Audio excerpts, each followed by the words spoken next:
proportions. We did that a week ago, so I'll do that very rapidly. This is a small extension of high school syllabus on chi-square testing.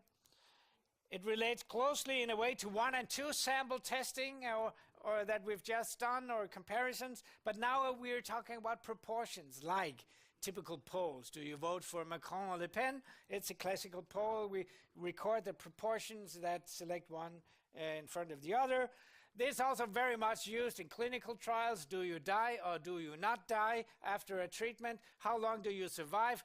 Let's become an engineer and let's talk about reliability instead of survival. Similar words, whether it's computers or humans. Reliability issues are pretty important if you're a production company. How long time do your products really, are they reliable? You could also say how long time do your products survive? Such issues, you count at different times how many do still survived at this time. Survival analysis is one of the hardcore research areas of Copenhagen University, applied very much to cancer research, of course, and other serious disease researches. So that's very important that we're on top of how to deal with those data. And that's pretty complicated to follow big data over time and keep track of because of the risk situation. And there's really interesting stuff there because people drop out of studies for other reasons and they die for other reasons. Sorry for the sinister words here, but nevertheless, that's what happens. So the data analysis and the modeling is pretty challenging there. Interesting stuff. Now, back to basics. Counting proportions, we can do 1 and 2 comparisons of proportions by simple sort of normal-based or chi-square-based statistics. We can do confidence intervals. We can do the hypothesis test. Or we can do analysis of any kind of R by C, frequency, contingency tables by the chi-square tests. That's the very rapid summary of that. Last question of the course before the final day. I don't expect 100% on this one.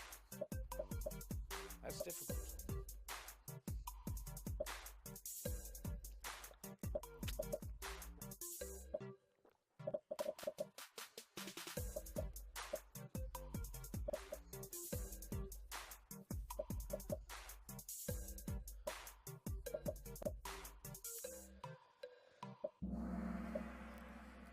But this does offer you a way, if you try to remember some of these basics, you can bring on from this course a pretty basic notion and understanding of the uncertainty of percentages, of proportions, depending on how many that enter the computation of that proportion. That's a good notion to have whenever you open a newspaper.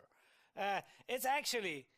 let's not dig into the formula, but with around 100 observations and roughly you have a percentage in the middle, 50, 60, 40, 50, 60%.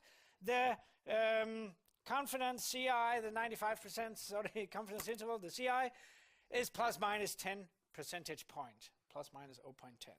So that's with 100, that's the uncertainty a percentage comes with. Good sort of base knowledge to carry around with you, not to be fooled by proportions and percentages around there. Let's just make a winner. We have enough to do the next half hour still, but let's make the winner right away. Or let's begin by third place. So it's not very interesting names today. We have this sign person here, larger than or smaller than, depending on which side you see it. Good job there. Third place. 12 out of 13 correct. Nice. And then Hai. Is Hai in here? Ah, there's Hai. Hey, good job. And then the winner, 13 out of 13. I cannot pronounce this. Mikkel. Well, there you go. Good job. Well, I'm happy to be playing with you. I'm not going to play with you anymore. That's what you were taught in this course. Let's